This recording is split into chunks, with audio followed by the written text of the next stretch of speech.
Alors bonjour, je viens de terminer la lecture de ce magnifique roman initiatique, Le Corbeau et la Lune, écrit par Vincent Gillet, druide Corrigan Arc Keridouen.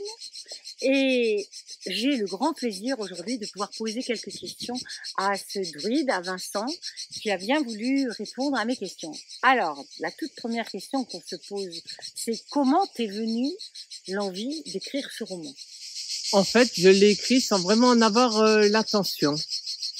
C'est lors d'une séance de relaxation au bol de cristal, lorsque j'étais vraiment en pleine méditation, qu'il m'est venu par canalisation, donc la trame d'une belle histoire, je vais dire.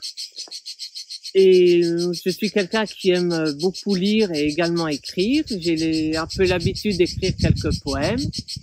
Et donc, j'ai retranscrit cette histoire que j'ai reçue en poème. Là, mon guide spirituel s'est manifesté à moi et m'a fait savoir qu'il en était très satisfait, mais qu'il désirait en fait que j'en fasse un roman.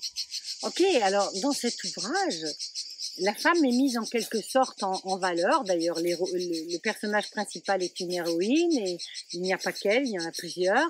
Et moi, je suis interpellée par le caractère bien affirmé, bien trempé de ces personnages féminins.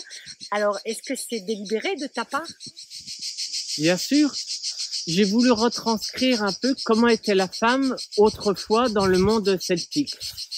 Parce qu'il faut savoir qu'avec l'influence de Rome, cette image a beaucoup évolué.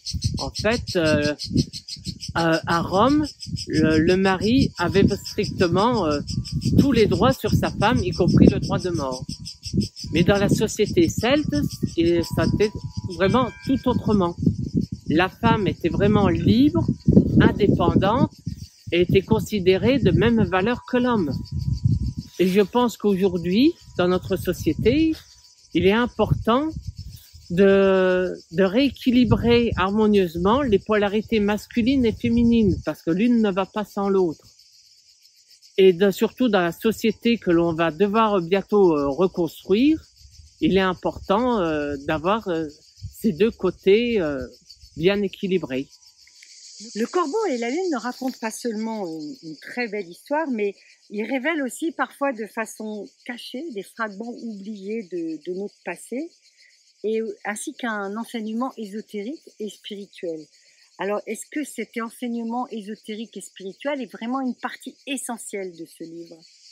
Bien sûr, c'est très important.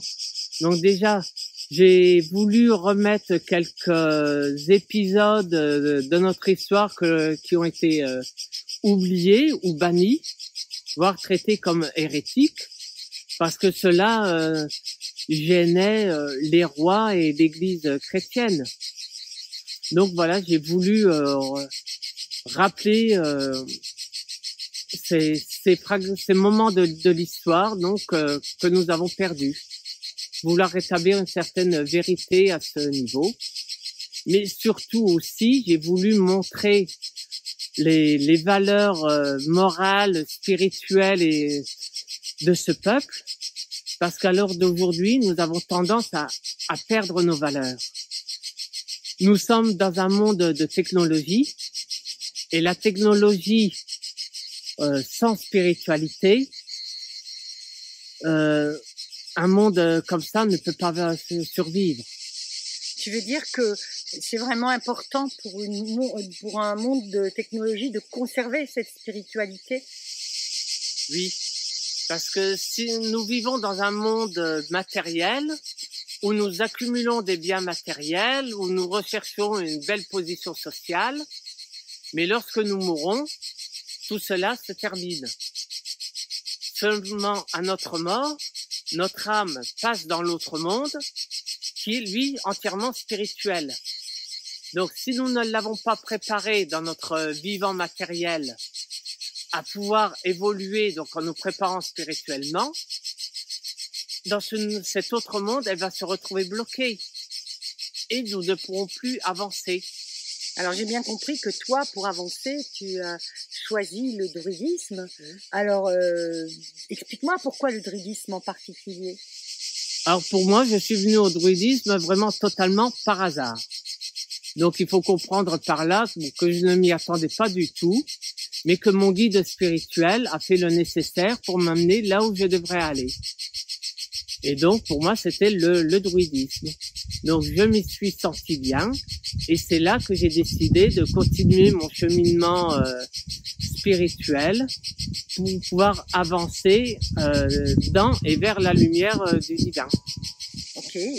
Alors, pour finir, envisages-tu une suite ou un autre livre après celui-ci? Alors à l'origine, non. Mais bon, quand j'ai tenu la maquette de mon livre entre les mains, là il y a j'ai ressenti quelque chose d'étrange, et j'ai reçu, toujours par channelisation, donc la trame de la suite des aventures de mes personnages et de leur évolution. Donc je peux dire que oui, j'envisage 2 autres livres qui feront suite au Corbeau et à la Lune. Voilà, mais bon, il me reste plus maintenant qu'à les écrire. Voilà.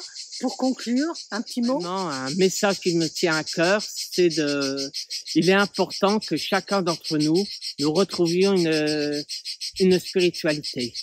Peu importe que ça soit le druidisme, le bouddhisme, le chamanisme ou autre, tant que c'est une voie de lumière, mais cela est vraiment vital pour nous.